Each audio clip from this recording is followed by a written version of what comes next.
Bonsoir. Il fait désormais partie intégrante de notre quotidien. Pour la majorité des Français, il est impossible de s'en passer ou même d'envisager de vivre sans. Je veux parler de Facebook. Facebook, le plus grand réseau social planétaire. Pour vous donner une idée, en France, nous sommes 30 millions à être utilisateurs. Et dans le monde, écoutez bien, 1 milliard. 1 milliard de personnes abonnées à Facebook, soit un humain sur 7, qui utilise gratuitement ce réseau pour échanger, poster des messages et surtout, se faire des amis. Mais alors justement, ces réseaux sociaux comme Facebook ou encore Twitter pour les plus connus, eh bien ces réseaux sociaux sont-ils eux vraiment nos amis? Autrement dit, comment se servent-ils de nous, de nos échanges, de nos messages? Jusqu'où nos données personnelles peuvent être exploitées à des fins totalement insoupçonnées? Comment pouvons-nous être espionnés ou sous contrôle? En somme, ces réseaux sociaux sont-ils vraiment sans danger pour nous? Réponse avec ce grand document signé Charlotte Marie. Il est à peine 9 h. Dans son appartement parisien, au chaud sous la couette, Léna, 23 ans, ne peut s'empêcher de se connecter sur son compte Facebook avant même d'avaler son café.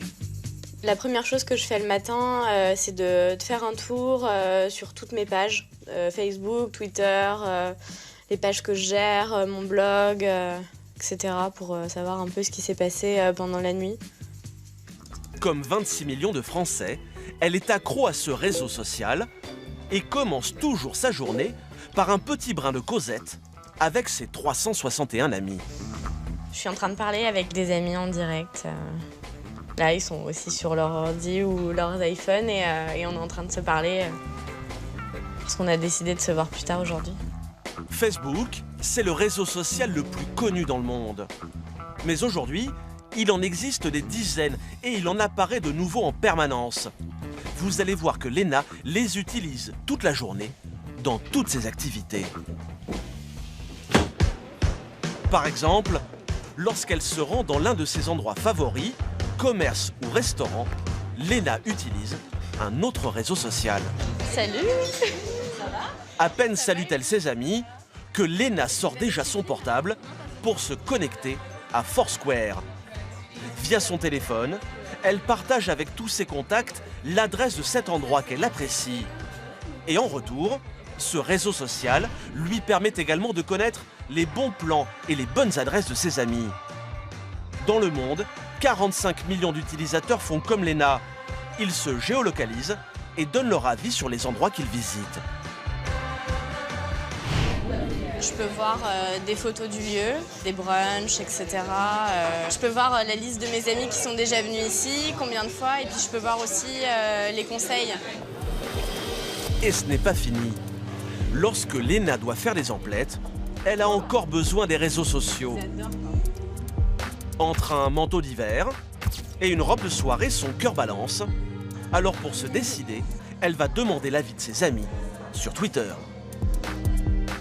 Comme près de 700 millions de personnes sur la planète, elle utilise ce réseau social comme une messagerie instantanée pour partager son humeur, des infos ou des photos. Je vais poster sur Twitter pour demander quelle tenue les gens préfèrent. Et en quelques secondes, Léna reçoit déjà des réponses. A priori, donc ce sera, comme j'avais dit, la robe noire. C'est ce que l'un de mes amis me suggère, que ce soit la robe. Merci. Sur le chemin du retour, la jeune femme n'a pas fini de sortir son téléphone de sa poche. Elle a repéré un message insolite sur un mur et souhaite le partager avec le monde entier. Cette fois, c'est sur Instagram que ça se passe. Un réseau social de partage de photos où Léna va publier son cliché. Au final, elle est sur Facebook, Twitter, Instagram, Foursquare, Google+, LinkedIn, Viadeo. Je suis vraiment addict et du coup, j'arrive absolument pas à imaginer ma vie sans.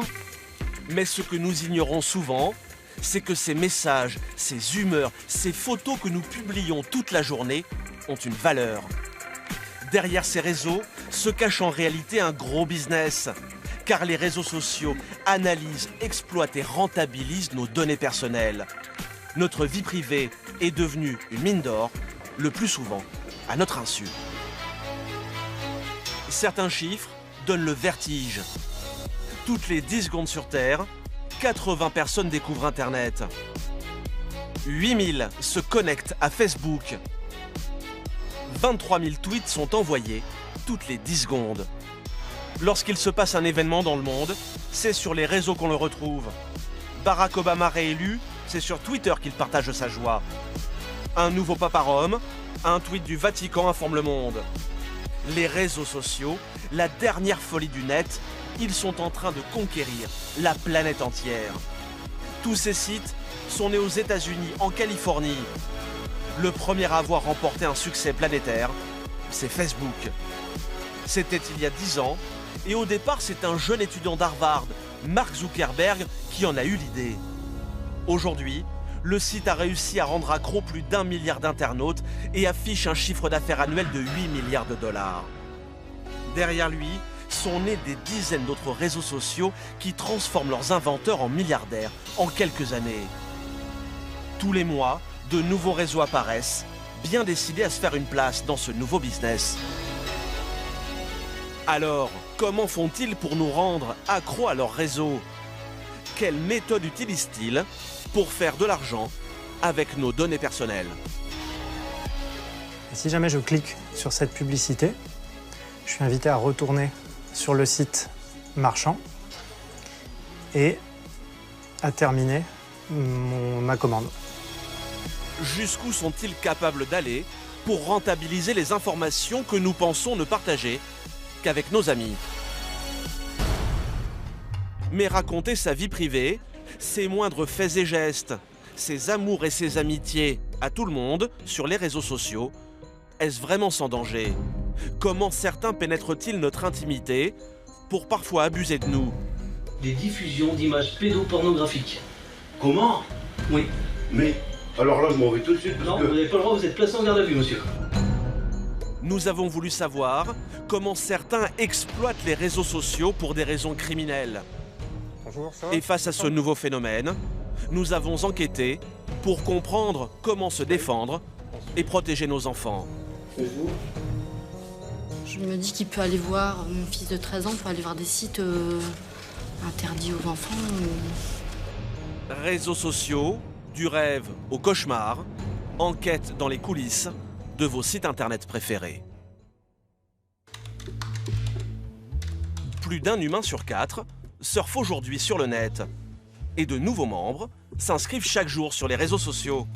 Si les sites de partage prospèrent autant aujourd'hui, c'est parce que sans le savoir, nous, les utilisateurs, leur donnons des milliers d'informations qui leur font gagner beaucoup d'argent. Et cela commence dès notre inscription. Au sud de Paris, cela fait maintenant plusieurs semaines que Sophie tente de convaincre sa voisine de la rejoindre sur un célèbre réseau social. L'objectif d'aujourd'hui, c'est de dire à Anne que Facebook, c'est pas mal. Bon, je suis pas depuis longtemps, mais je trouve ça quand même assez rigolo. Salut la miss. Hello. Pour convaincre son amie, Sophie lui explique en quelques mots à quoi sert le réseau. Par exemple, publier des photos avec un petit texte et lire les commentaires des amis. Par exemple, j'ai mis sur mon pêle-mêle du bureau le beau dessin d'Alice fait spécialement pour moi a rejoint le président la classe. Et alors après, mes amis, ils vont dire qu'ils aiment ou ils vont mettre un commentaire. Bon, c'est idiot, certes, mais voilà, moi je trouvais ça drôle. C'est pas grave. Ça mange pas de pain. Ça mange pas de pain. Alors c'est décidé, Anne va franchir le pas et contribuer sans le savoir au business du premier des réseaux sociaux. L'inscription est bien gratuite, mais en répondant à d'innocentes questions, elle va devenir une source potentielle de revenus pour Facebook. Prénom, nom, adresse électronique. Donc ça, je la marque. Très vite, Facebook va se montrer plus indiscret. Anne doit aussi lui révéler sa date de naissance. C'est obligatoire pour s'inscrire sur le site. Mais une fois son compte créé, les questions ne vont pas s'arrêter pour autant. Alors là, je crée, hein. Allez, Vas-y, tu rentres dans la communauté. bienvenue sur Facebook, Anne. Paramètres de confidentialité, c'est vous. Une fois inscrite, ce n'est pas encore le moment pour Anne de s'amuser. Car les questions continuent. Facebook veut toujours en savoir plus sur elle. Le site aimerait connaître les écoles qu'elle a fréquentées, le nom de son employeur, son adresse actuelle et même son lieu de naissance. Un interrogatoire des plus serrés auquel elle ne s'attendait pas. Oh là là. Ah ben là, c'est ta vie. Ah, faut que je remplisse tout ça? Oui. Le réseau social est du genre très curieux. Il veut tout savoir des passions d'Anne. Comme les films qu'elle a vus, ses livres préférés, ses lieux de vacances, la marque de sa voiture et, plus surprenant, si elle est inscrite comme donneuse d'organes. Officiellement, rien de bien méchant. Ce serait avant tout pour l'aider à retrouver ses amis et les tenir au courant de ses activités. Pourtant, Facebook a une autre idée derrière la tête. Pour s'en rendre compte, il suffit de jeter un œil aux conditions générales d'utilisation que Anne a acceptées d'un simple clic en s'inscrivant, sans même prendre le temps de les lire, un peu comme tout le monde. On sait pas, voilà. Exactement. Mais on est d'accord. On est d'accord, parce que de toute façon tout le monde est d'accord, donc il n'y a pas de raison. Sans le savoir, Anne vient de signer un chèque en blanc à Facebook. Elle vient en particulier d'autoriser le site à monnayer des informations qu'elle lui fournit. En clair, Facebook a maintenant le droit de gagner de l'argent grâce à sa vie privée. Vous nous autorisez à utiliser vos noms, photos de profil et informations dans le cadre d'un contenu commercial, sans vous verser de dédommagement. Et la traque aux informations ne s'arrête pas avec l'inscription. Désormais, chaque fois qu'Anne se connectera, elle donnera sans s'en rendre compte de nouvelles infos à Facebook. Ses moindres faits et gestes vont être observés et enregistrés par le site, qui va continuer dans son dos de remplir sa fiche de renseignement. Et pour l'encourager, Facebook a mis au point une arme imparable. Ce pouce, levé vers le haut, le fameux like, j'aime en français. Un petit symbole a priori inoffensif et qui pourtant rapporte très gros aux géants des réseaux sociaux. Chaque fois que vous aimez la page d'une marque, d'un artiste ou d'un sportif, Facebook l'enregistre et stocke méthodiquement vos préférences. Elles lui serviront plus tard. Mais où vont toutes ces données? Où sont-elles stockées? Et à quoi servent-elles? Eh bien, instantanément, toutes ces informations voyagent depuis nos ordinateurs et parcourent des milliers de kilomètres, pour la plupart du temps atterrir ici aux États-Unis, dans des hangars géants qui appartiennent à Facebook.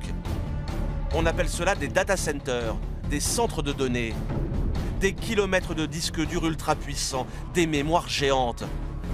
Dans ces machines, nos données personnelles vont être analysées, triées et classées parmi les informations de centaines de millions de gens. Ces data centers ultra sécurisés contiennent les informations qu'1 milliard d'utilisateurs ont confiées à Facebook, un vrai trésor de guerre. Et celui qui veille jalousement sur ce fichier mondial, c'est le créateur du réseau, Mark Zuckerberg. Car ces informations, le jeune milliardaire américain les revend ensuite dans le monde entier. Des milliers d'entreprises en ont besoin pour leur business et elles sont prêtes à payer cher pour ça. L'homme peut vous dire merci. Son entreprise affiche un chiffre d'affaires de près de 8 milliards de dollars grâce à vous et à ce que vous lui confiez jour après jour. Souvenez-vous, les fameuses conditions générales d'utilisation de Facebook. En vous inscrivant, vous avez accepté que le site vende les informations qui vous concernent. Or, ces informations intéressent des gens qui sont prêts à payer pour savoir qui vous êtes, ce que vous aimez. Comme ça, ils sauront exactement quoi vous vendre. Pour en savoir plus sur la politique commerciale de Facebook, nous avons sollicité les représentants de l'entreprise en France qui n'ouvrent que très rarement leurs portes. Malgré nos nombreux emails, pas de réponse écrite, c'est par téléphone qu'ils refuseront nos demandes de tournage et d'interview. Alors pour y voir plus clair, nous sommes allés voir ceux qui, jour après jour, contribuent à faire grandir la fortune du site. À Paris, c'est une petite boutique qui n'aurait jamais connu un tel succès à l'époque du Minitel. Un business lancé grâce aux réseaux sociaux. À 28 ans, Alexis a lâché le monde de la finance pour se lancer dans la confection de cookies. Et ce soir-là, c'est déjà l'ouverture de sa deuxième boutique qu'il fête au champagne. Ah bah tout le monde est servi, super. Ça va? Salut. La forme? Très bien. Sympa d'être venu. C'est cool. Pour l'occasion, il a convié tous ses amis et ses meilleurs clients, histoire de trinquer à une réussite qu'il doit en bonne partie à Facebook. Salut les gars. Cheers au premier milliard. Car si en un an, Alexis a pu se faire un nom dans le monde de la pâtisserie. C'est grâce à un bon réseau d'amis, un ordinateur et au coup de pouce des réseaux sociaux. L'avantage des réseaux sociaux aujourd'hui, c'est que ça permet d'accélérer la connaissance d'une marque pour pas trop cher si on arrive à être malin dans sa communication. Et clairement, il y a 5 ou 10 ans, les entreprises qui se créent devaient avoir un budget bien plus conséquent que le nôtre pour arriver à avoir la même notoriété, même si la nôtre est encore toute petite. Mais si son affaire marche aussi bien, c'est grâce à l'outil que Facebook met à sa disposition, sa fameuse base de données. Vous allez voir que le réseau lui permet de piocher dedans pour trouver de nouveaux clients à partir des données que les internautes lui donnent, à leur insu.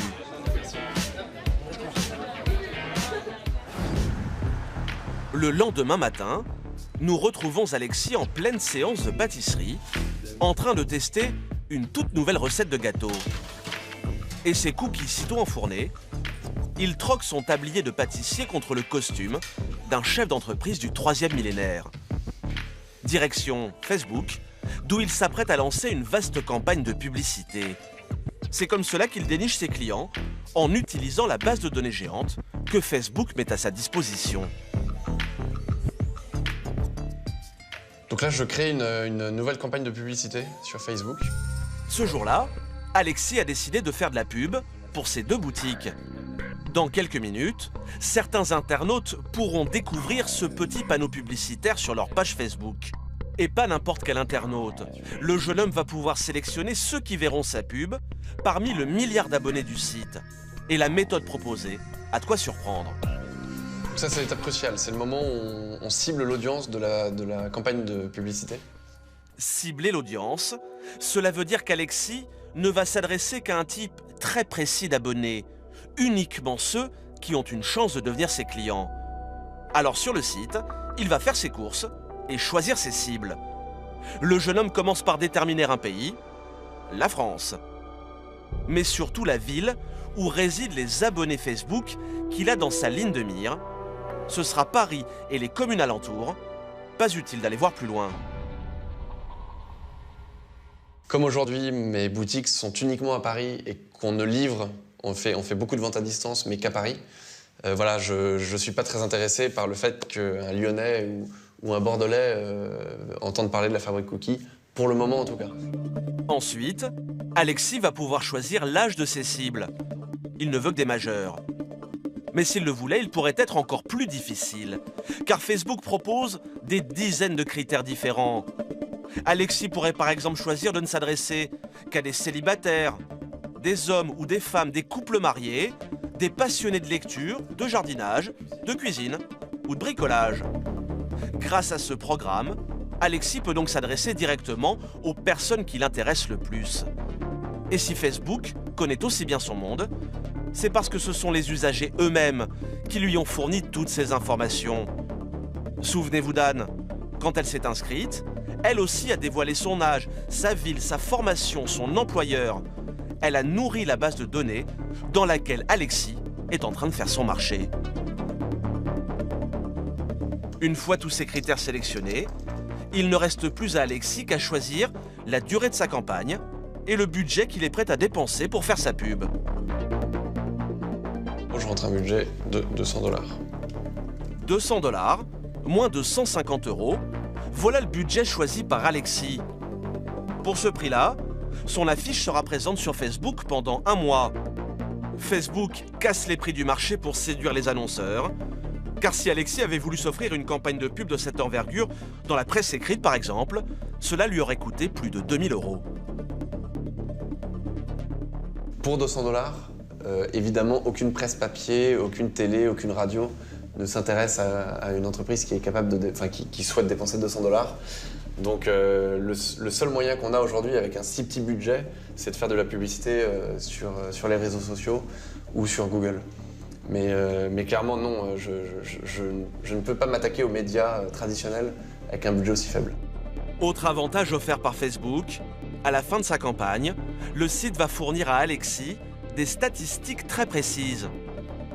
En 1 mois, Facebook lui assure que 70 000 membres ont vu son encart publicitaire au moins 3 fois. Et parmi eux, Alexis aura même récolté 610 nouveaux adhérents sur sa page.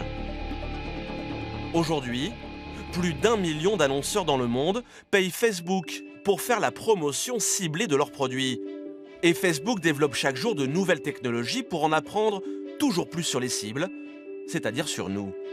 Vous allez voir que le site a même trouvé le moyen de suivre nos faits et gestes sur Internet, même lorsque nous ne sommes pas connectés à Facebook. Nous sommes désormais espionnés en permanence. À Paris, dans l'un des beaux quartiers de la capitale, c'est une adresse très discrète. Celle d'un immeuble où l'on ne pénètre qu'en montrant patte blanche. Il faut dire qu'au dernier étage se cache une entreprise de pointe, 6e étage, dont les secrets valent de l'or. La mission de ses salariés, vous espionner dès que vous vous connectez sur le net. Enregistrez vos moindres faits et gestes pour tout savoir de vous. Leurs clients, de grandes marques comme Spartoo, McDonald's ou encore EasyJet, prêts à dépenser beaucoup d'argent pour savoir tout ce que vous faites en ligne afin de vous attirer vers leurs produits. Sébastien, ingénieur en informatique, a développé avec ses équipes une technique redoutable pour vous faire consommer. On appelle ça de la publicité ciblée. Il a accepté de nous faire une petite démonstration en se mettant dans la peau d'un internaute. Comme des milliers de Français chaque jour, il surfe sur le net et finit par se retrouver sur ce site marchand. Donc là, je vais sur un site pour chercher une paire de chaussures pour femmes. Sébastien flâne sur le site, puis clique sur un produit qui lui a tapé dans l'œil, cette paire d'escarpins. Mais il ne va pas aller plus loin et surtout ne va rien acheter. Je fais un peu du lèche-vitrine sur le site marchand, mais je ne conclus pas mon achat. Comme 9 internautes sur 10, Sébastien s'est contenté de regarder mais n'a rien acheté. Ensuite, il va se connecter pour la première fois de la journée sur son réseau social préféré et là, une petite surprise l'attend sur sa page, en haut à droite. Et je vais retrouver dans mon Facebook une publicité personnalisée qui me montre la paire d'escarpins que je viens de voir. Comme par magie, une publicité pour le fameux escarpin l'a suivi jusque sur Facebook. Elle n'attend plus qu'une chose, qu'il se décide enfin à cliquer dessus pour passer à la caisse. Si jamais je clique sur cette publicité, je suis invité à retourner sur le site marchand et à terminer ma commande. Une publicité qui vous suit de page en page jusqu'à ce que vous craquiez. Cela n'a rien de magique. Si Sébastien et ses équipes savent très bien quel type de produit vous intéresse, c'est parce qu'ils vous suivent pas à pas lors de vos activités en ligne. Rien ne leur échappe, grâce à une petite armée d'espions qui travaillent pour eux au quotidien. Et voilà comment ça marche. Lorsque vous allez par exemple sur le site du marchand d'escarpins, vous ne le savez pas, mais il va déposer dans votre ordinateur ce petit espion qui va retenir des informations essentielles, comme le type de chaussures que vous avez vu, sa taille, son prix et la date de votre visite, même si vous n'achetez rien. Cet espion, voilà à quoi il ressemble en vrai. Une petite ligne de code, composée de chiffres et de lettres, créée par Sébastien et ses équipes, pour le compte du marchand de chaussures. C'est ce qu'on appelle un cookie. Lorsque plus tard, vous irez sur votre page Facebook, le cookie délivrera l'information au réseau social. Et en retour, votre page Facebook vous affichera le produit que vous avez repéré sous la forme d'une publicité.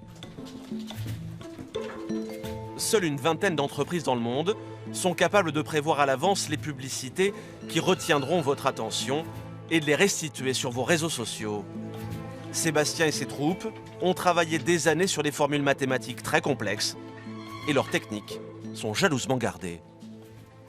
Il y a une très forte composante technologique dans notre système et bien évidemment d'autres sociétés seraient très contentes de pouvoir bénéficier de notre technologie et de nos algorithmes pour leurs propres besoins. La publicité, c'est ce qui fait tourner Internet. Mark Zuckerberg l'a bien compris. Cette géante base de données que nous lui fournissons fait le bonheur des publicitaires et rapporte aujourd'hui au patron de Facebook près de 8 milliards de dollars de chiffre d'affaires. Seulement voilà, faire du business avec les données personnelles des utilisateurs commence à agacer. Et en premier lieu, les associations de consommateurs, comme l'UFC Que Choisir, qui récemment dénonçait les conditions d'utilisation de vos données personnelles. Facebook, Google+, et Twitter, des réseaux qui seraient trop curieux pour être honnêtes et ne respecteraient plus du tout notre vie privée. L'association de consommateurs a décidé de les attaquer en justice pour qu'ils clarifient les conditions d'utilisation de leurs services.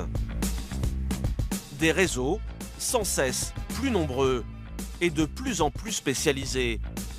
On trouve aujourd'hui Instagram pour les photos, Tumblr pour créer des blogs, ou encore Vine pour les vidéos. Mais en ce moment, ce qui marche le plus et qui pourrait rapporter gros, ce sont les réseaux sociaux de rencontres. Car les jeunes raffolent de cette drague 2.0, un concept qui peut rendre millionnaires ses créateurs.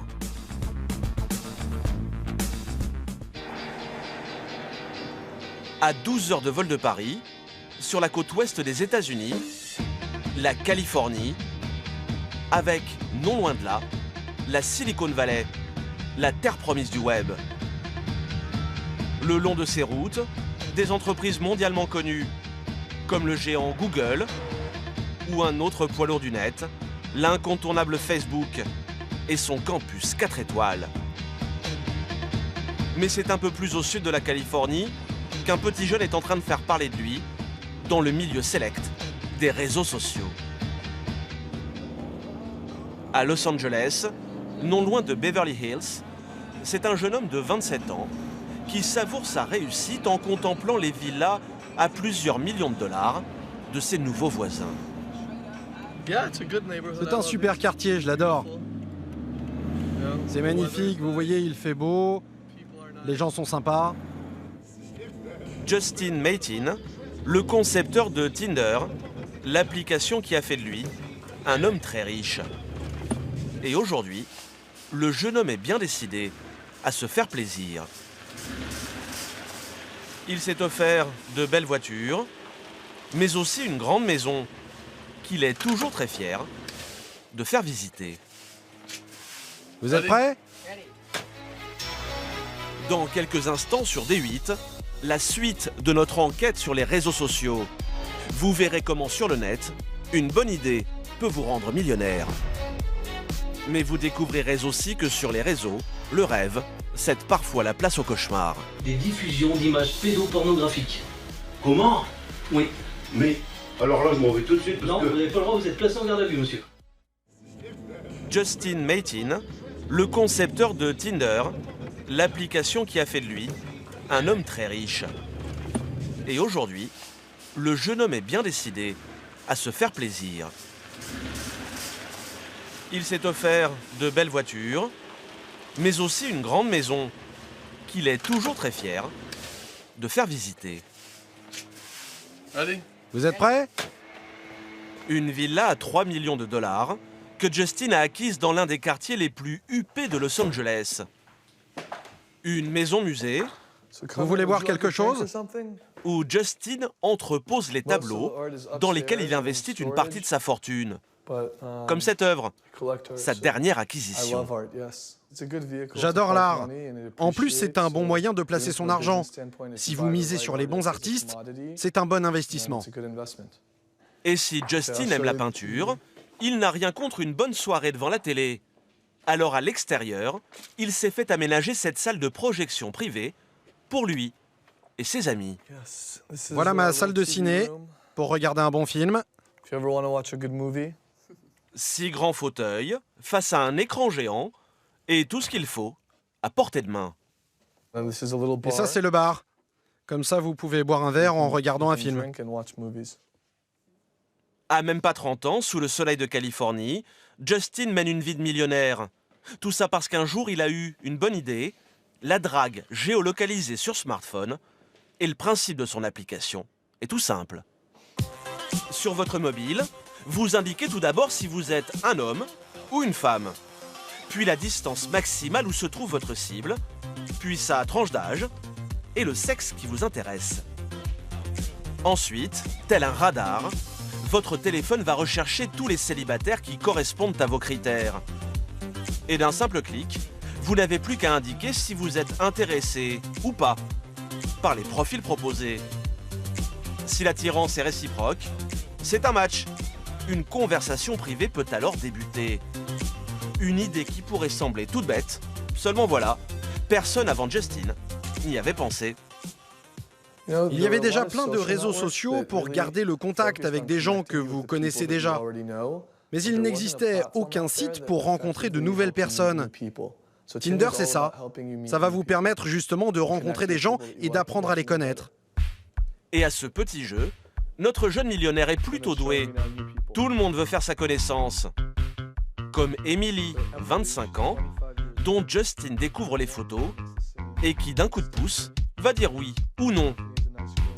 Pour Emily, ça sera oui. Christy, en revanche, ne semble pas être du goût de Justin, qui va rejeter sa candidature. Rachel aura plus de chance, c'est un oui. Ashley, quant à elle, aura même le privilège de s'entretenir avec le jeune homme. Elle m'écrit « Salut, j'habite sur la côte ouest et toi ?» Je lui réponds « Oui, moi aussi, mais je fais juste une démonstration pour expliquer comment Tinder fonctionne. » C'est parti. Et malgré ses airs de playboy, Justin est devenu un redoutable homme d'affaires, très discret sur son business. Au dernier étage de cet immeuble, voilà à quoi ressemble la petite start-up qui fait parler d'elle. Un grand plateau où des ingénieurs travaillent à l'amélioration du réseau social qui monte. Toujours entouré de ses assistants, Justin, lui, a déjà tout du PDG à l'américaine qui contrôle son image et son message. Il faut dire que le jeune homme joue gros, car avec ses millions d'abonnés et la publicité qui pourrait en découler, Justin l'affirme, son entreprise vaudrait déjà des centaines de millions de dollars, et il en est persuadé, le meilleur est à venir. Il y a de très grosses entreprises qui s'intéressent à nous, mais nous ne sommes pas à vendre. On se concentre sur l'évolution, notre produit et notre développement. On a de grandes ambitions pour Tinder. Je pense qu'on va rapidement rentrer en bourse. Vous en entendrez parler, comme pour Facebook ou Instagram. De jeunes entrepreneurs qui, à moins de 30 ans, jonglent déjà avec les millions. Cela fait bien des envieux. Alors aujourd'hui, pour se faire une place au soleil, certains sont prêts à aller très loin. Et c'est ainsi que sont apparus des réseaux sociaux extrêmes, des réseaux qui dépassent les limites et sont parfois même accusés de provoquer des drames. L'été dernier, l'Angleterre découvre le portrait de cette jeune fille et va tomber des nues. Anna Smith, 14 ans, une ado que ses parents vont retrouver pendue dans sa chambre. Mal dans sa peau, elle avait posé quelques questions aux internautes sur un réseau social à propos de ses problèmes d'eczéma. Ce sont les réponses très violentes qui vont finir par la pousser au suicide. Rends-nous service, va te suicider. Suicide-toi, mais surtout, ne te rate pas. Harcelée, Anna va finir par passer à l'acte. L'Angleterre apprend alors l'existence d'un réseau social que seuls les adolescents connaissaient jusque-là. Ask, un site qui, selon les médias anglais, serait à lui seul responsable de 4 suicides dans le pays. Créé il y a 3 ans, Ask compte déjà plus de 60 millions d'utilisateurs, dont beaucoup de jeunes Français. Le principe du site est simple, n'importe qui a le droit d'y poser n'importe quelle question, et les personnes interrogées peuvent répondre ou pas. En général, c'est plutôt mignon et même bon enfant. Quelle est selon toi la meilleure invention de tous les temps? Le portable. Seulement voilà, l'anonymat est autorisé et du coup, Ask est devenu un grand défouloir pour des ados inconscients ou parfois cruels. Faut pas en vouloir aux autres si t'es moche. Un peu comme une cour de récréation numérique où toutes les insultes, tous les coups seraient permis. Quand ton père sort avec ta mère dehors, pourquoi on dit le sort sa chienne? Mort de rire, mais pends-toi sur la vie de ma mère, pends-toi, t'es inutile et t'as pas de vie. En France aussi, des drames se produisent sur les réseaux. Il y a 1 an, le suicide de la petite Marion, 13 ans, victime de harcèlement sur Facebook, a fait la une des journaux. Le problème que posent ces sites, c'est qu'ils permettent à des utilisateurs malveillants de masquer leur identité ou de se faire passer pour d'autres. harcèlement en ligne et parfois bien pire. Car dans leur traque de ces délinquants du web, les gendarmes spécialisés s'exposent parfois à de surprenantes découvertes.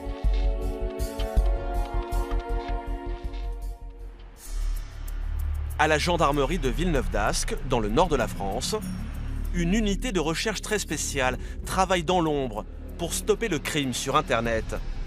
Cette unité porte un nom, NTech, pour Nouvelles Technologies. Ils sont environ 200 à en faire partie et leur principal terrain d'enquête, c'est précisément les réseaux sociaux. Là, on a les numéros de téléphone. Il n'y avait que les numéros de téléphone. Oui, là, ce jour-là, c'est un petit peu étonnant. Ouais. Le major Franck et son coéquipier Davy sont sur une toute nouvelle affaire. Un prédateur aurait sévi sur un réseau français très populaire. Skyblog, un site très prisé des adolescents. 21 millions d'abonnés y possèdent un blog où ils partagent messages, photos et états d'âme. Ce qui plaît le plus aux jeunes, c'est la messagerie instantanée sur laquelle ils peuvent discuter avec les autres membres du site. Le problème, c'est qu'ici aussi, on peut s'exprimer anonymement.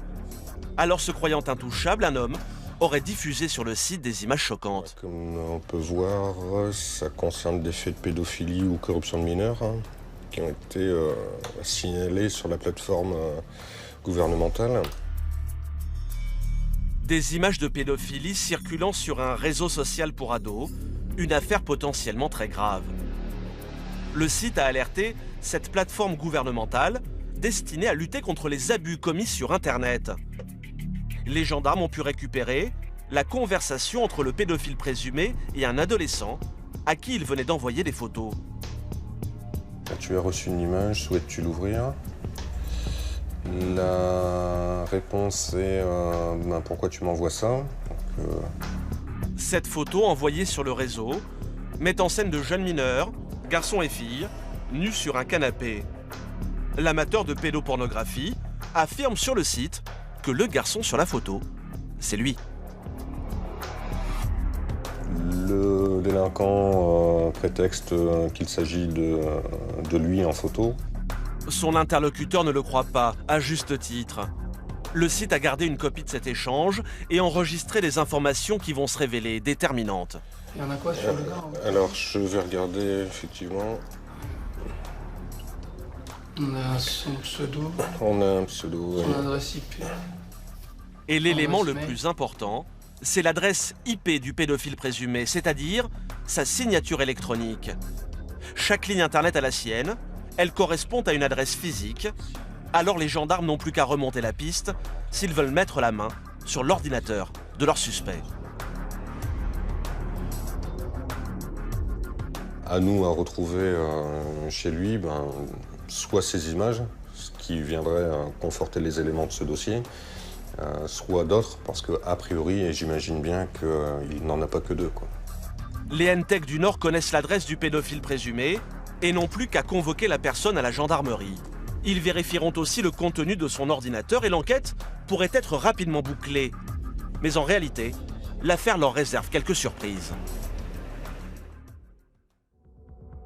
Le lendemain, l'homme mis en cause a répondu à la convocation des gendarmes. Il ignore encore pourquoi les enquêteurs lui ont demandé de venir. Il s'agit d'un père de famille, d'une quarantaine d'années, sans antécédents judiciaires, un homme a priori insoupçonnable. Mais asseyez-vous. Merci. Et le père de famille s'apprête à passer un moment difficile. Donc, monsieur, je vous ai fait venir pour des choses graves. Car le gendarme ne va pas y aller par quatre chemins. Je vais t'en réfléchir. Voilà. Bon, voilà, donc on a reçu un dossier de Paris. De Paris? De Paris? Ouais. De Paris, mettant en cause votre ligne internet. Internet. Pour des diffusions d'images pédopornographiques. Comment? Oui. Mais, alors là, je m'en vais tout de suite parce non, que... vous n'avez pas le droit, vous êtes placé en garde à vue, monsieur. En garde à vue pour des photos pornographiques? Pédopornographiques. Pédo, ça veut dire quoi ça? Des enfants. Des enfants? Ouais. Ah oui, alors là, non. Donc? Non, mais alors là... Non, mais c'est... Non, mais là, je peux même pas y... Face aux accusations, le suspect semble tomber des nues et nie tout en bloc. Alors pour le confondre, les gendarmes vont aller chercher les preuves à son domicile, dans son ordinateur. Et pour cela, ils ont besoin de l'expertise des gendarmes spécialisés, Franck et Davy. C'est bon pour toi, Davy? Pour intervenir, les NTEC emmènent avec eux un arsenal un peu particulier. Ici, pas de gilet pare-balles et encore moins de pistolets, leurs armes à eux sont d'un tout autre genre. Des câbles, soit de téléphone, ou alors aussi disque dur pour stocker. Ils emportent également quelques logiciels spécialisés. A priori, aucun ordinateur ne peut leur résister. Des limiers du net qui protègent les jeunes internautes qui en disent trop sur les réseaux. Nos enfants, nous également, on a tendance à mettre sur ces réseaux tout ce que l'on fait, toutes nos passions, nos centres d'intérêt, et sans forcément avoir les bonnes pratiques parce qu'on ne protège pas forcément ces données personnelles. Vous allez laisser transparaître parmi tous ces réseaux sociaux des données qui peuvent être utilisées par des prédateurs. Franck et Davy vont réaliser une perquisition d'un genre particulier. Ils ne vont pas fouiller la maison, ils vont fouiller la mémoire de l'ordinateur et les comptes internet du suspect, en sa présence, comme le veut la loi. Puisque le suspect nie, ils ont besoin de trouver des preuves, sinon leur accusation ne tiendra pas. Première étape, les réseaux, à commencer par Facebook, le plus connu. Souvent, les prédateurs sexuels s'inventent une identité pour berner leurs victimes. En général, ils se font passer pour de jeunes ados. Mais ici, ce n'est pas le cas. Je regarde le profil. Ça ne présente pas d'ambiguïté puisque l'image de monsieur est bien la sienne. Il n'y a pas de doute à avoir sur l'âge. Il est bien identifié comme quelqu'un de marié. Et puis on regarde le type de conversation, voir si on ne détecte pas une conversation avec une mineure, avec des propositions tendancieuses par exemple. Le profil que l'homme utilise sur Facebook est authentique. Rien à lui reprocher de ce côté-là. Et après plus d'1 heure à éplucher ses réseaux et ses emails, les gendarmes ne découvrent aucune photo ni aucune conversation suspecte. Mais les enquêteurs le savent, l'individu pourrait avoir effacé les fichiers compromettants. Ils décident donc de saisir les 2 ordinateurs de la maison pour en analyser le contenu en détail. Quant au suspect, il laisse suite à la gendarmerie. Sa garde à vue n'est pas terminée. Alors que derrière cette porte, le suspect continue de répondre aux questions, dans leur labo, Franck et Davy vont analyser avec minutie le disque dur de son ordinateur. Par contre, la prochaine fois, ils prendront des gants un peu plus grands, parce que... Comme sur une scène de crime, Franck enfile ses gants. J'en ai un. Dans ce boîtier se cachent peut-être les preuves qu'il recherche depuis le début de la journée. Lecteur graveur. Type de disque SATA. Une fois le disque dur extrait, Franck et Davy vont se partager le travail. Et vous allez voir que ces geeks sont bien équipés pour retrouver tous les fichiers qu'on voudrait leur dissimuler. J'ai un résultat de 31 000 images à peu près. Donc c'est un travail conséquent quand même de visionnage. Parce que malheureusement, ça, il n'y a pas de logiciel qui le fait automatiquement. L'essentiel des images qu'on retrouve, en fait, ont été supprimées au départ. Et la personne mise en cause pense qu'elle va passer au travers des mailles du filet comme ça, mais c'est pas le cas en fait. Non. Un travail fastidieux qui va demander des heures de concentration aux gendarmes. Des milliers d'images, de conversations sur les réseaux. Aucun élément de la vie privée du suspect ne peut échapper à leurs yeux d'experts. Là j'ai 3 conversations. Ça parle de jeux sur Facebook, parce que ça parle de jouer avec des fruits, etc. Tu es là, peux-tu me débloquer Apangle SVP? Il me manque une clé. Pas grand-chose. Après un long moment passé dans l'intimité du suspect, les NTEC n'ont pas grand-chose à se mettre sous la dent. Dans la pièce voisine, le suspect est toujours auditionné. Il sait que les enquêteurs sont en train de passer au crible ses ordinateurs. Les gendarmes espèrent que cela va le pousser à admettre la vérité, voire à passer enfin aux aveux. Je suis là pour avoir des explications, et certainement une explication Moi, je suis désolé, là, je suis complètement retourné. Hein. Moi, de toute façon, j'ai rien à cacher, je sais pas. Un suspect qui nie toujours, aucune preuve contre lui. Les gendarmes sont dans une impasse. Se sont-ils trompés? Le doute s'empare des enquêteurs. Et là, vous venez voir les NTEC, pourquoi du coup? Pour voir si j'ai pas un peu plus d'informations pour à mettre sous la dent pour pouvoir plonger dans une faille. Parce que là, de ce qu'il me dit, moi, je peux presque demander une remise en liberté au parquet. Nous, on n'a pas fini les traitements, quoi. Ouais, non, mais voilà, moi... Lui, il peut nous mener en bateau, hein. Le problème, c'est qu'analyser des milliers de fichiers, c'est très long. Faute de preuves, en fin de journée, rien ne permet de maintenir le suspect en garde à vue. L'homme est libéré, mais l'enquête est loin d'être terminée. Car ce qui est certain, c'est que des images pédopornographiques ont bien été envoyées depuis chez lui. Et il reste un deuxième ordinateur à analyser. Malgré l'heure tardive, les NTEC replongent dans leur fouille méthodique, mais sans plus de succès. Ça, c'est la vidéo téléphone. Donc là, on est sur des fichiers épisodes de séries télé Breaking Bad. Des séries téléchargées illégalement, pas vraiment ce que l'enquêteur espérait trouver. Donc je vérifie quand même parce qu'on ne peut pas non plus se fier qu'au nom inscrit. Mais en regardant le fichier suivant, Franck va tomber sur un tout autre type de vidéo. Et un hit sur Russian Teens. Bon, a priori, c'est une production, mais malgré tout, ça nous donne quelque chose comme ça. Donc c'est quand même particulier, quoi. Sur ce film, de très jeunes femmes, dans des positions équivoques. Cela peut sembler choquant pour certains, mais cette vidéo ne suffit pas à prouver quoi que ce soit. On voit que c'est quand même des personnes très jeunes, mais de là à dire qu'elles sont mineures, c'est quand même difficile. Dans ce genre de dossier, il faut rester très prudent. Franck va devoir continuer à analyser toutes les vidéos. De son côté, Davy, lui, épluche l'historique des connexions du deuxième ordinateur. Avec un logiciel expert, il découvre rapidement que cet ordinateur a régulièrement visité des sites internet, pas vraiment recommandables. Il y a quand même, je crois, 5000 pages de zoophilie.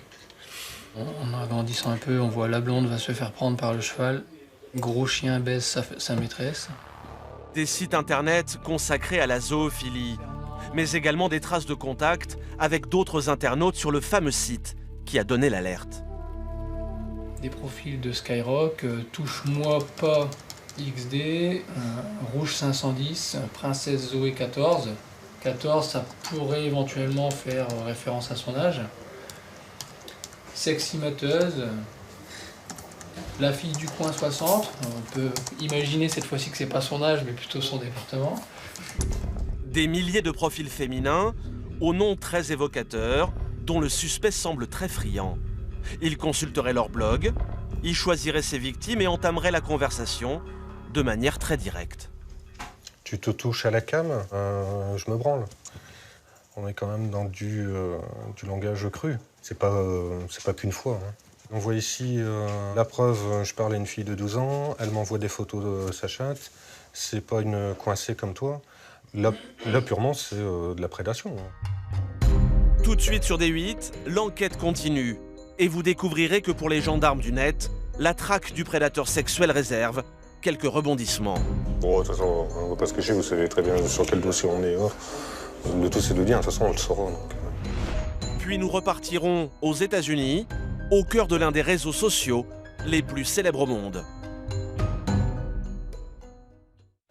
Des milliers de profils féminins, aux noms très évocateurs, dont le suspect semble très friand. Il consulterait leur blog, il choisirait ses victimes et entamerait la conversation de manière très directe. Tu te touches à la cam, je me branle. On est quand même dans du langage cru. C'est pas qu'une fois. Hein. On voit ici la preuve, je parle à une fille de 12 ans, elle m'envoie des photos de sa chatte. C'est pas une coincée comme toi. Là purement, c'est de la prédation. Hein. Des propos choquants qui ne semble pas toujours dérouter les victimes. La preuve, ces photos qu'il aurait obtenues d'elles. Des images prises par des jeunes filles qui n'hésitent pas à se dévoiler devant leur webcam. Quand on regarde le sexe féminin, puis on voit quand même, c'est quand même une personne jeune. Et puis, j'ai celle-ci également, quoi. On voit que même au niveau des poils pubiens et autres, il n'y a pas...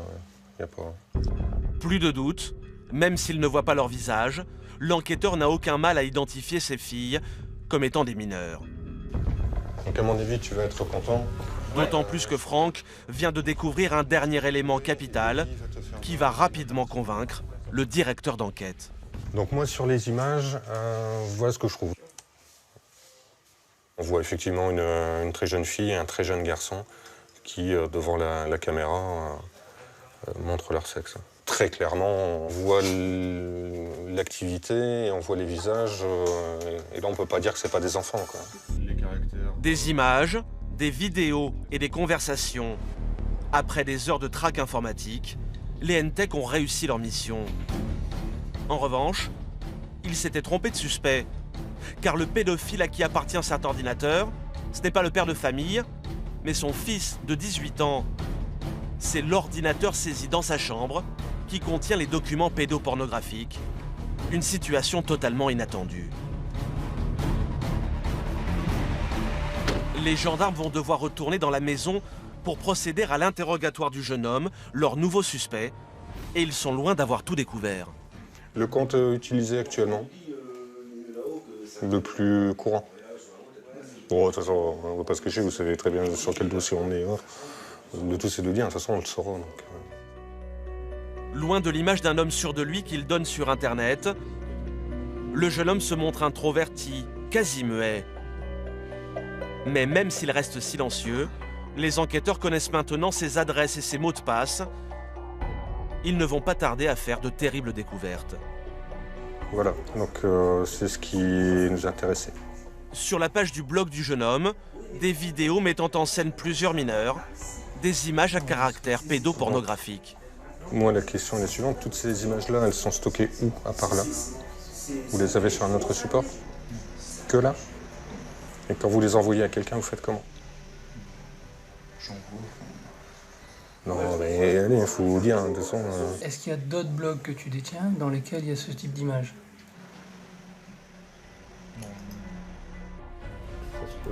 Le suspect n'en dira pas plus. Un jeune adulte d'à peine 18 ans, incapable de prendre conscience de la portée de ses actes. Sa mère, en revanche, est sous le choc, sonnée par cette facette de son fils qu'elle vient de découvrir. On n'aurait jamais cru que ça aurait pu arriver, quoi, un truc comme ça.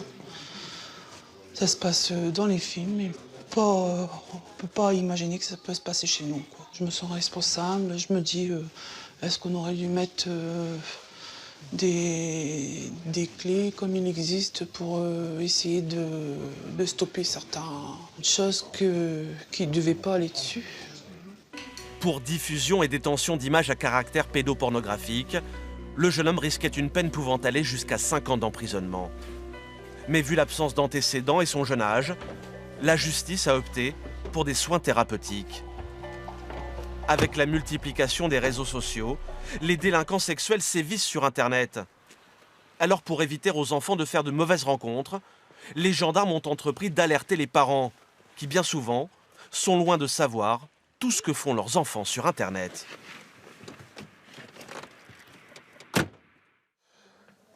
Donc, bonjour à toutes et à tous. Merci d'être venus. L'occasion de cette petite soirée... Ce soir-là, Franck et son collègue ont organisé une rencontre avec des parents d'élèves dans un collège du Nord. Une réunion sur les dangers d'Internet avec des adultes qui n'ont pas forcément compris quels peuvent être les pièges du web. Parce que je ne maîtrise pas du tout Internet et puis je m'aperçois que je suis complètement lourdé, quoi. Alors Franck va commencer par tester leur connaissance des réseaux sociaux les plus en vogue. Quels sont les réseaux sociaux utilisés par vos enfants? Skype, ensuite Facebook, Sinon. Dans la salle, deux noms fusent, mais difficile pour ses parents de citer tous les réseaux qu'utilisent leurs enfants au quotidien. Snapchat. Ouais, Snapchat, ah oui. Attention à Snapchat, surveillez. Des parents un peu dépassés technologiquement, et pourtant, sur les réseaux sociaux, leurs enfants risquent gros. Car Franck le sait, derrière l'inconnu qui discute avec eux, peut se dissimuler un prédateur sexuel. Alors, si les mineurs peuvent discuter comme ça, moi, adulte, prédateur, je peux faire exactement la même chose. Mon âge, je vais mettre 13 ans. Et alors, qu'est-ce qui va contrôler? On ne me demande pas ma carte d'identité. On ne me voit pas, je ne mets pas d'empreinte, rien du tout. J'ai tout mon temps. Pendant 3, 4 jours, voire une semaine, 15 jours, je vais discuter avec des enfants. Puis ceux qui s'intéressent à moi, je vais continuer le relationnel, je me mets en confiance. Puis après, tiens, qu'est-ce que t'aimes au niveau sexualité? Est-ce que tu as déjà eu un petit copain? Est-ce que tu l'as déjà embrassé? Ici, là. Et puis on y va jusqu'à t'as une webcam? Je voudrais bien te voir, et ainsi de suite. Effet garanti sur des parents qui réalisent qu'ils vont devoir bien plus surveiller les activités de leurs enfants sur le net. Maintenant, c'est sûr que ce qui peut être questionnant, c'est le nombre d'amis. Quand on voit 200, 250 amis, on se dit, est-ce que c'est... Elle en a beaucoup, votre enfant a beaucoup d'amis? Je pense que ça doit être dans les 200, enfin je sais pas, il faudrait que je vérifie. Je trouve effectivement que ça fait beaucoup et je pense pas que les 200 soient des gens qu'elle connaisse. Oui, c'est ça, c'est des amis, d'amis. Donc faire attention. Ça à surveiller. Ouais. Avec ce que j'ai entendu ce soir, c'est vrai que ça fait un petit peu réfléchir. C'est-à-dire je vais peut-être être plus vigilante, encore plus, quoi. Seulement voilà, pas facile pour ces parents de priver leurs enfants de réseaux sociaux. Hervé Barré, le proviseur adjoint, le sait bien. Un ado sans réseau peut vite se retrouver exclu. Le problème avec Facebook, c'est que c'est aussi un facteur d'intégration. C'est-à-dire qu'il y a une grande différence entre le CM2 et la 6e. Quand on arrive en 6e, si on n'a pas de Facebook, ne pas avoir Facebook, c'est difficile de s'intégrer si on n'a pas Facebook. Parce qu'il y a plein de choses qui se passent le soir sur Facebook. Donc c'est difficile. On ne peut pas condamner les parents qui laissent leurs enfants aller sur Facebook, mais je pense qu'il faut juste le faire avec du contrôle. Et Franck a la solution pour ses parents. Ne pas interdire, mais surveiller en ne laissant jamais les enfants seuls sur les réseaux. Je dirais qu'une des meilleures solutions, c'est effectivement éviter que l'ordinateur soit dans la chambre, c'est déjà une très bonne chose. Et plus vous pouvez inculquer ça à votre enfant, plus il est jeune, mieux c'est, mieux il l'acceptera. Aujourd'hui, on estime qu'un mineur sur deux s'est déjà connecté à un réseau social.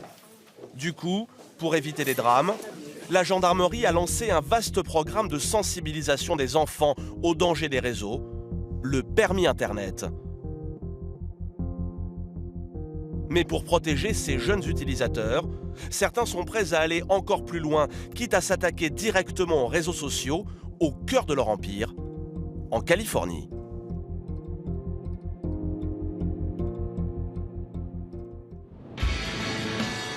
À des milliers de kilomètres de là, direction Sacramento, la discrète capitale de l'État de Californie. Sous la coupole du Capitole, un homme s'est fait une réputation dans toute la Silicon Valley. Bonjour, bienvenue. Et pas sûr qu'il y ait gagné beaucoup d'électeurs. Darrell Steinberg est sénateur de Californie et vient de remporter un drôle de combat, celui du droit à l'oubli sur Internet. Un nouveau trophée arrangé à côté de tous ceux qu'il collectionne. Là, vous pouvez voir Arnold Schwarzenegger. Tout le monde le connaît en France, non? C'est l'ancien gouverneur de Californie. On a négocié quelques budgets ensemble. On était copains, même si on n'était pas d'accord sur tout. Il y a 2 ans, Darrell le Matador est descendu dans l'arène pour combattre certains réseaux sociaux. Salut Nick, ça va? Bien et toi? Même si notre homme n'a rien d'un pro de l'Internet. Ça, c'est mon Facebook? Oui, c'est votre Facebook. Ah, ok. Facebook, un site que M. Steinberg aime bien, car on peut y écrire n'importe quoi, il y a toujours la possibilité de faire machine arrière. Vous voyez, là, vous pouvez effacer ce que vous avez écrit. grâce à ce bouton.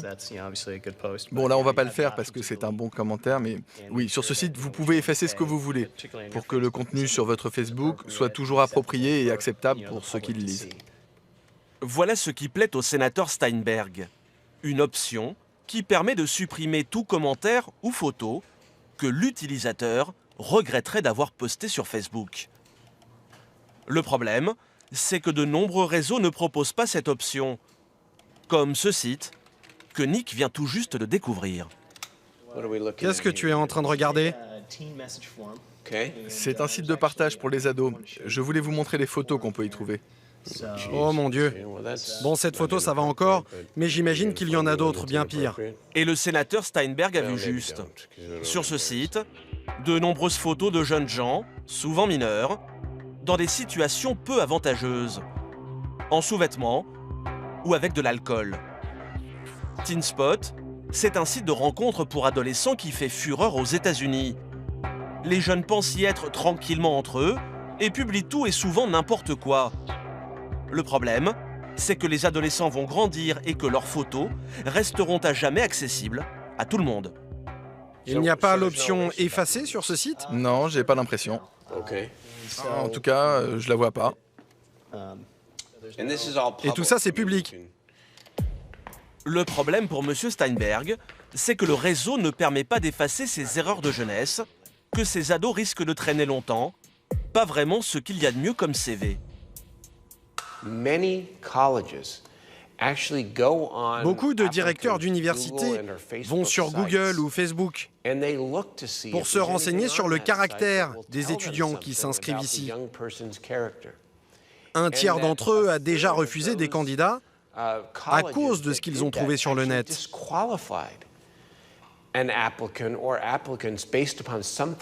Et les employeurs font la même chose. Alors Darrell Steinberg, papa de 2 ados, a décidé de passer à l'action. En Californie, il a fait voter une loi, unique en son genre, celle du bouton effaceur. Oui, mon nom est là. Le voilà, regardez. Le bouton effaceur va permettre aux jeunes ou à leurs parents d'effacer les choses inappropriées publiées sur leur profil. Ça évitera par exemple qu'une photo malheureuse ou un commentaire désobligeant ne fasse le tour d'Internet. Notre loi dit que le site Internet doit proposer cette option très clairement, que ce soit très facile à faire. Un simple clic pour faire disparaître les casseroles qu'un ado pourrait traîner toute sa vie. Voilà ce que permettra la loi du sénateur Steinberg aux jeunes Américains d'ici 1 an.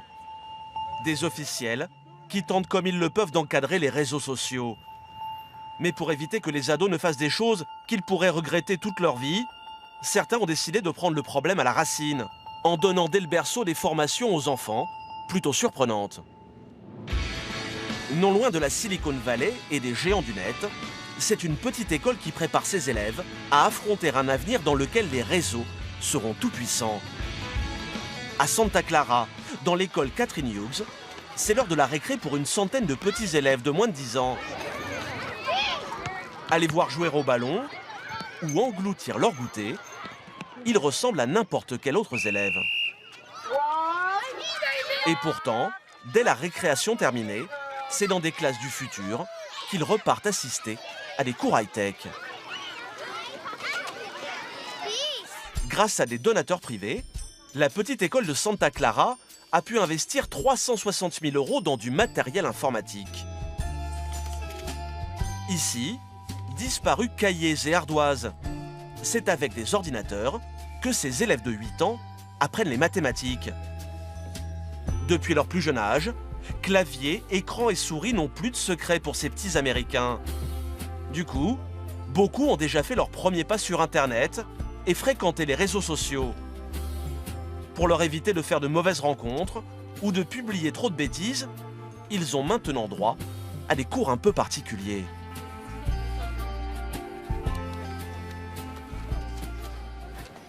Après quelques multiplications, c'est une matière inédite qu'ils vont maintenant étudier dans la pièce d'à côté, avec Jennifer, leur institutrice. Les enfants, écoutez-moi. Et levez la main quand vous avez la réponse. Et les questions qui vont suivre n'auraient jamais été posées il y a encore quelques années. Combien d'entre vous ont un profil Facebook? La majorité des élèves lèvent la main. Ils sont inscrits sur le réseau social, même si officiellement, ils n'en ont pas le droit.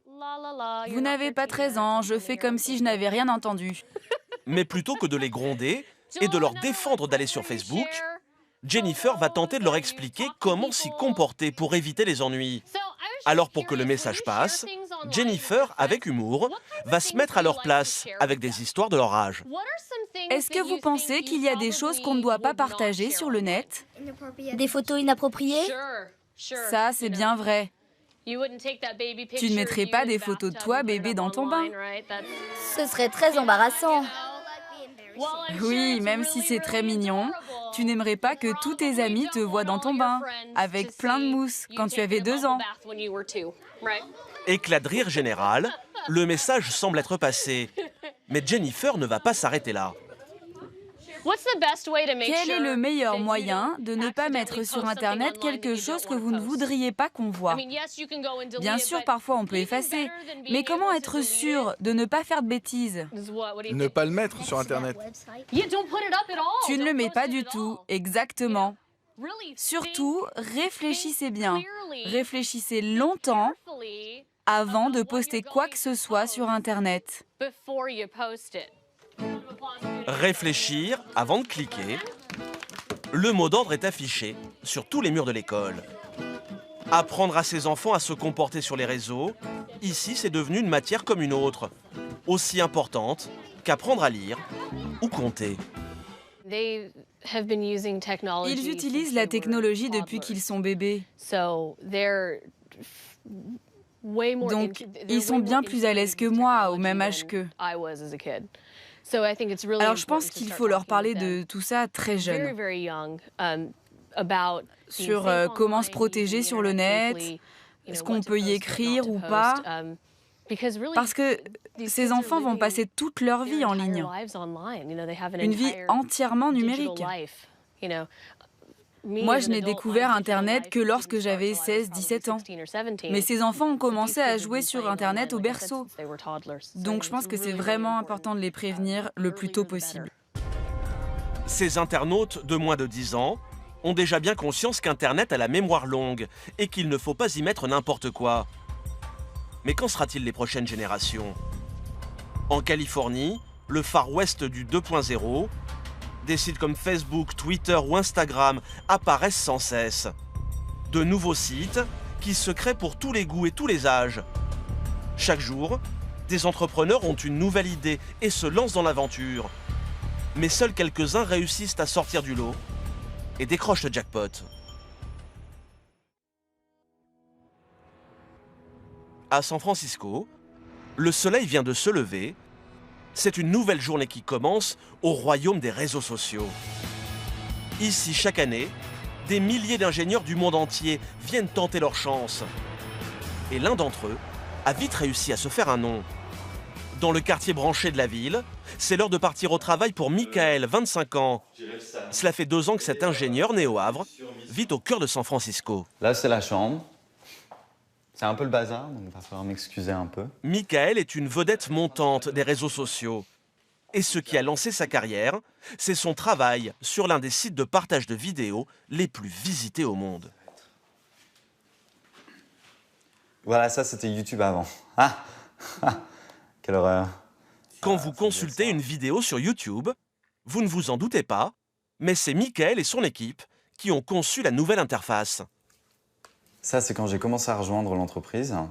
Ça commence déjà à être un peu plus clair au niveau visuel, etc. Et cette présentation-là, c'est le second redesign massif du site. Quand on regarde le site aujourd'hui, je suis responsable de beaucoup de choses, même si je ne travaille plus chez eux. Donner un coup de jeune à YouTube, rien de tel pour se bâtir une réputation éclair dans la Silicon Valley. Et aujourd'hui, c'est le réseau social qui monte, qui a fait appel à son talent. Cela fait 5 ans que Michael vit aux États-Unis. À 20 ans, son diplôme d'informatique en poche, il quitte la France en emportant quelques habitudes avec lui. À la française, ils ont des croissants qui sont quand même assez bons. Donc j'hésite pas et je les emmène souvent au taf en fait. Malgré son petit sourire et ses allures de touriste, Michael sait qu'il a la pression, car l'entreprise qu'il a recrutée est une start-up à la croissance fulgurante. Pinterest. En moins d'1 an, ce site est devenu le 3e réseau social le plus fréquenté des États-Unis.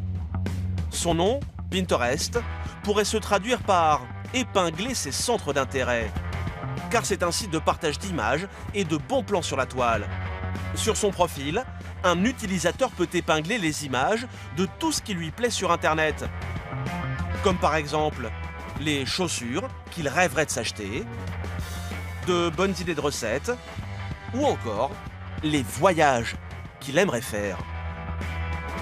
Pour réunir ses trouvailles sur son profil, il lui suffit d'aller sur le net, comme par exemple sur un site de déco. Si une lampe plaît à l'abonné, il n'a plus qu'à l'ajouter à sa page perso en cliquant sur ce petit bouton rouge, le Pin It. L'image va alors se retrouver directement sur son profil. Quand l'abonné retournera sur Pinterest, la lampe qu'il a fait flasher sera bien rangée sur sa page. Plus besoin de retourner sur le site. Il y a encore 4 ans, Pinterest n'existait pas. Aujourd'hui, plus de 60 millions de personnes l'utilisent et l'entreprise pèse près de 4 milliards de dollars. À 2 pas du géant Twitter, en plein San Francisco, voici donc le siège gigantesque de cette nouvelle entreprise du net.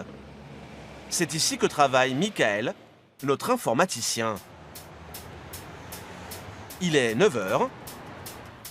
Hey, bonjour. Et dès qu'il passe les portes de l'entreprise, c'est dans un monde a priori merveilleux qu'il prend place. Une ambiance de travail à l'américaine, dans le plus pur esprit start-up. 1000 mètres carrés de plateau, une décoration soignée et de drôles de bureaux sur lesquels les 200 salariés du groupe peuvent travailler debout ou assis. Michael est ce qu'on appelle un codeur. C'est lui qui programme le site internet du réseau social. Mais le jeune homme ne va pas tout de suite se mettre devant son ordinateur. Car souvent, la première chose à faire le matin, salut les gars, c'est de participer à une réunion plutôt inhabituelle. Pas question de rester vautré sur les canapés. Les réunions se tiennent toujours debout. Allez, au boulot. Un bon moyen pour gagner en efficacité. C'est plus court comme ça. Si on s'asseyait, ça durait trop longtemps. Oui, le but de ces réunions debout, c'est qu'elles soient très courtes pour aller très vite à l'essentiel. Comme on est debout, on n'est pas très à l'aise. Ça évite que ça dure trop longtemps. Lors de cet échange, Michael et ses collègues vont devoir chacun leur tour expliquer aux autres où ils en sont de leur projet. Allez, parlons un peu de ce qu'on a fait cette semaine. Ok, moi j'ai corrigé des bugs sans m'arrêter. Et nos informaticiens semblent très contents d'eux-mêmes. J'ai travaillé les performances du site, mais je dois encore améliorer sa vitesse. Mais le grand héros du matin, cela semble être Michael, le français de l'équipe. Ça y est, j'ai lancé le Japon. Pendant que Michael est à plein régime sur le lancement du site au Japon, d'autres travaillent au développement du reste de l'Asie, de l'Europe et de l'Amérique latine.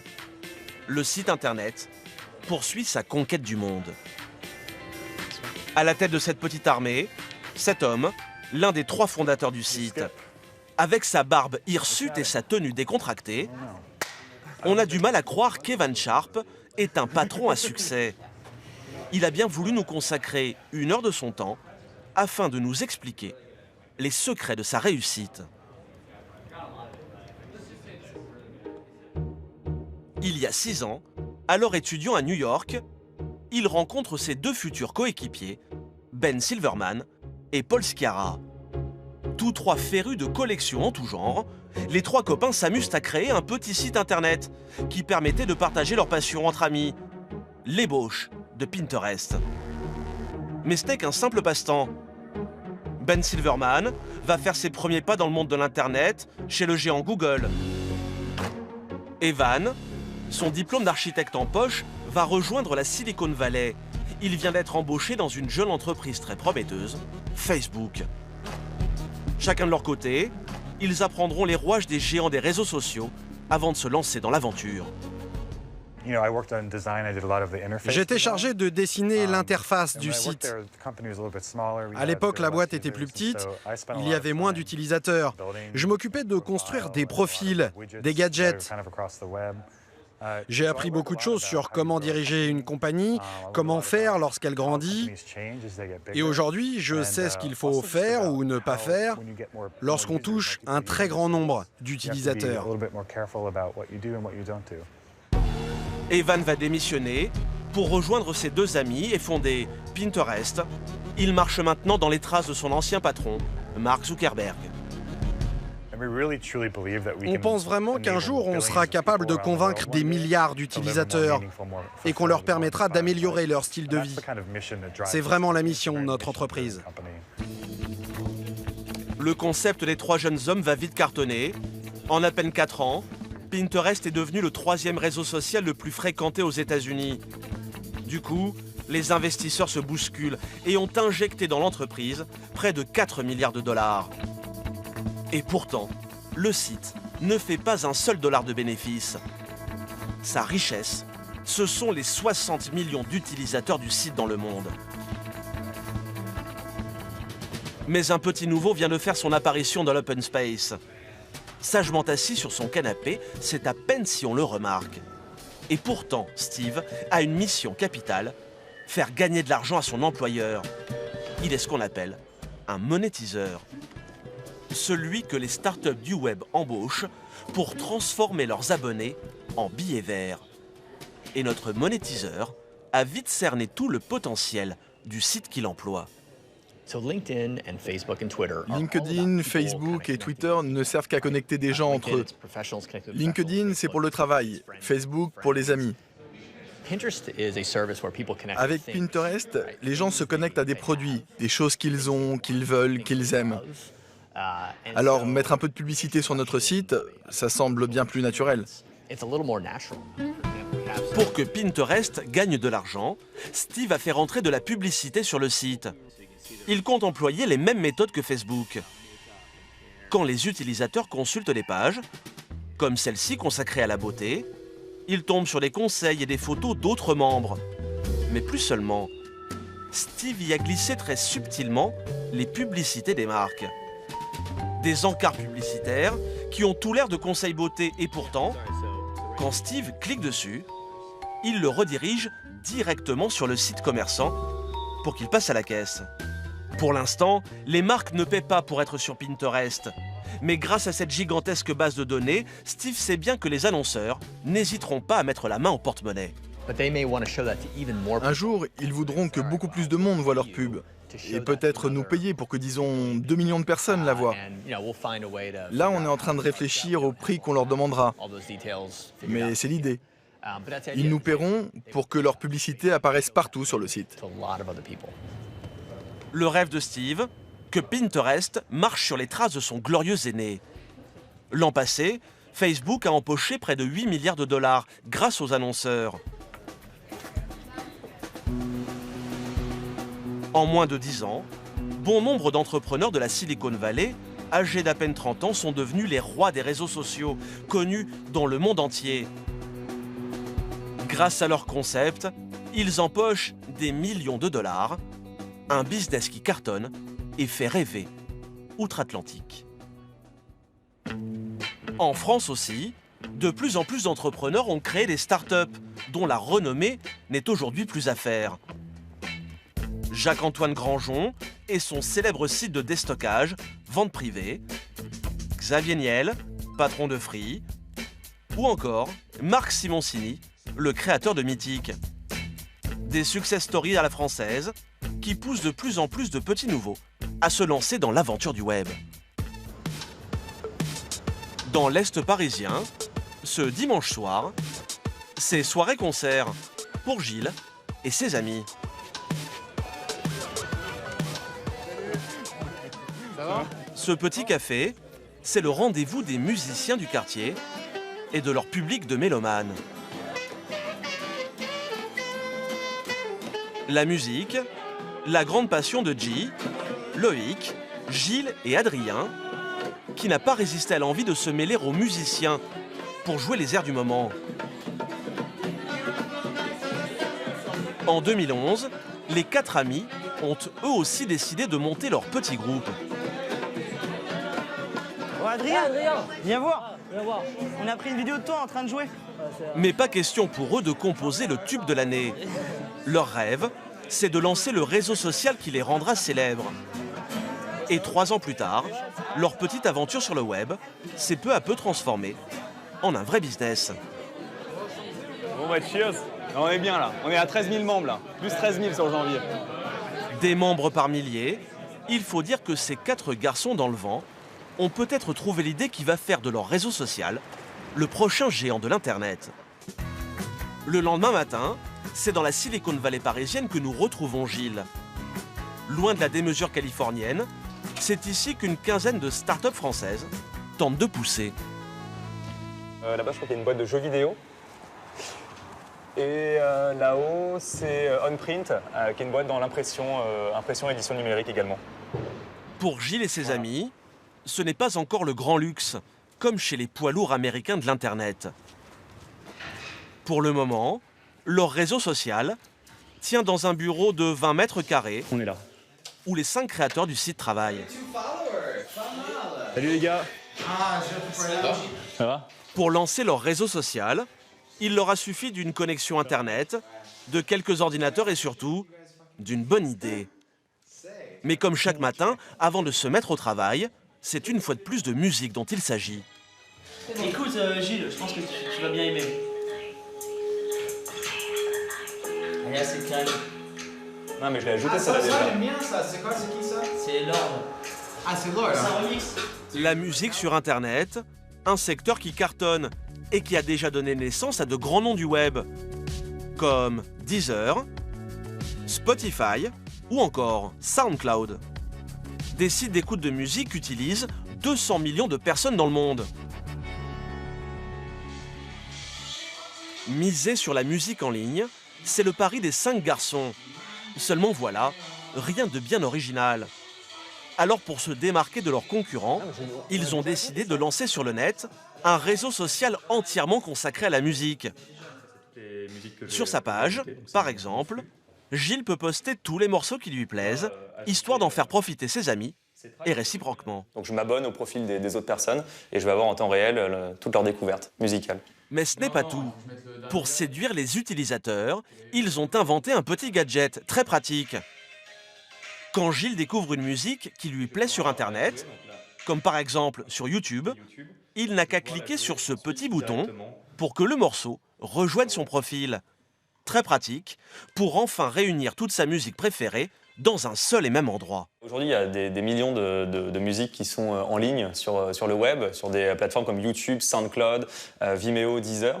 Et en fait, on s'est dit, est-ce que ce ne serait pas génial de pouvoir créer un service qui permette de collecter et partager toute la musique qu'on trouve en ligne, mais à un seul endroit. Et donc Wide permet de collecter et de partager toute la musique qu'on aime sur son profil. Cela fait maintenant 1 an que Wide est en ligne. Alors ici, comme chez Facebook ou Pinterest à leur début, une donnée intéresse au plus haut point Gilles et ses amis. L'avenir de leur bébé en dépend. Bon bah les gars, on fait un petit point peut-être sur les derniers chiffres, sur les membres qui rejoignent la communauté et sur... on a des plutôt très bonnes nouvelles là. Donc plus 60% de croissance sur les membres qui rejoignent la communauté sur le mois de janvier. Et là, voilà, il y a entre 600 et 1000 personnes qui rejoignent la communauté tous les jours depuis 3 semaines. Donc, yes quoi, we nail it. Bonne nouvelle pour les garçons, même si l'audience de leur site est encore confidentielle, elle ne cesse de grossir. On se considère déjà important aujourd'hui parce qu'on a des gens qui utilisent notre produit, on est hyper heureux et notre service, on est hyper heureux avec ça.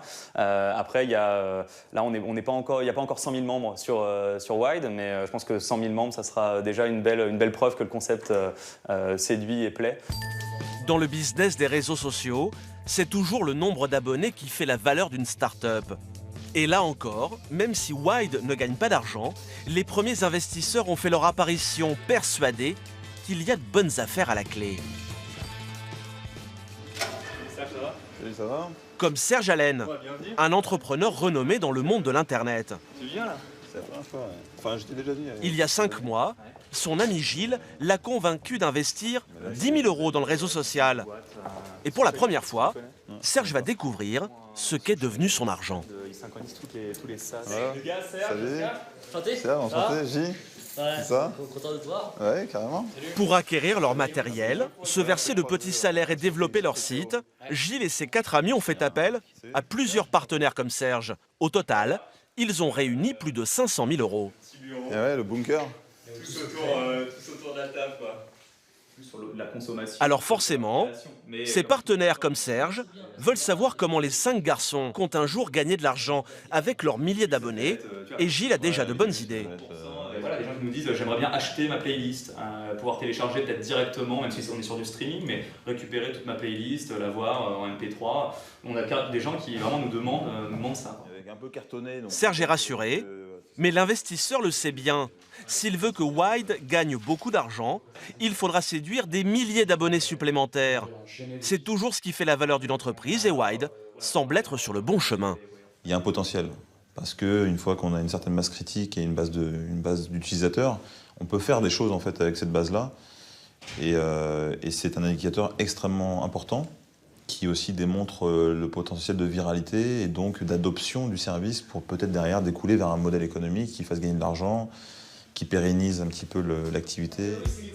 Des milliers d'abonnés qui un jour deviendront peut-être des millions, séduits par la bonne idée des 5 entrepreneurs. C'est toujours ainsi que naissent les réseaux à succès. Gilles et ses amis ambitionnent déjà de s'installer dans la Silicon Valley, sur les traces des vedettes du web. Et pourquoi pas devenir un jour leurs voisins, dans un quartier où elles sont chaque jour de plus en plus nombreuses. C'est à Palo Alto, au cœur de la Silicon Valley, que s'installent un à un les millionnaires des réseaux sociaux. Après avoir fait fortune avec votre vie privée, ils sont prêts à dépenser sans compter pour protéger la leur, quitte à défrayer la chronique dans le monde entier. C'est une histoire que John King aime raconter à ses visiteurs. Agent immobilier depuis plus de 20 ans, il connaît Palo Alto comme sa poche et les petits secrets qui se cachent derrière ses murs. Cette maison juste là appartient au fondateur de Skype. Tout le monde utilise ce site dans le monde. Quelques centaines de mètres plus loin, le domicile d'une femme, elle aussi très puissante sur le net. Ça, c'est la maison de Marissa Mayer. Qui est-elle? C'est la PDG de Yahoo. Et l'une des plus grosses maisons du quartier, c'est celle-là. Voici le domaine de Larry Page, l'un des créateurs du géant Google. Mais depuis 6 mois, celui dont John King parle tous les jours, c'est Mark Zuckerberg, le plus jeune milliardaire du net, le client dont rêvent tous les agents immobiliers du monde. John décide de nous emmener faire le tour du pâté de maison, histoire de nous montrer à quoi peut bien ressembler la propriété de ce voisin hors du commun qui pèserait près de 20 milliards de dollars. On arrive vers la maison. Juste là à gauche. Vous voyez, c'est ce grand bâtiment blanc. Et là, c'est la porte d'entrée. Derrière ces haies et le mur de briques, nous voici donc devant la résidence du créateur du réseau social le plus célèbre au monde. Nous sommes juste devant la maison de Mark Zuckerberg, juste derrière ce portail. Il y a 2 ans, le patron de Facebook a acheté cette maison pour 7 millions de dollars. Une résidence de 500 mètres carrés, avec 5 chambres, une piscine, un solarium et un grand jardin. Mais quelques mois plus tard, Mark Zuckerberg va également acheter les 4 maisons qui entourent la sienne. Pour convaincre ses voisins de vendre, il va leur proposer de doubler le prix de leur maison. Zuckerberg n'avait pourtant pas besoin de s'agrandir, simplement de régler un petit problème. Ça, c'est la première maison qu'il a achetée lorsqu'il a appris qu'un complexe immobilier allait être construit à cet endroit. Il se doutait qu'il se tramait quelque chose, alors il a directement contacté les propriétaires de la maison. Il a même engagé une équipe de négociateurs qui s'en est occupée. Ils ont parlé avec les propriétaires et leur ont carrément demandé leur prix. Car un promoteur voulait acheter la maison voisine, y bâtir un complexe résidentiel et faire de Zuckerberg l'attraction du quartier. Alors pour avoir la paix, le jeune milliardaire a racheté tout le pâté de maison pour la modique somme de 30 millions de dollars. De quoi faire ricaner la presse du monde entier, qui va moquer les efforts du jeune homme pour protéger sa vie privée, alors qu'il a bâti sa fortune en exploitant celle des autres. Et le business des maîtres des réseaux sociaux n'est pas prêt de s'arrêter. Car le temps de ce reportage, près de 50 000 personnes ont découvert Internet, plus de 4 millions d'internautes sont allés sur Facebook, plus de 12 millions de tweets ont été publiés. Et le rythme ne cesse de s'accélérer.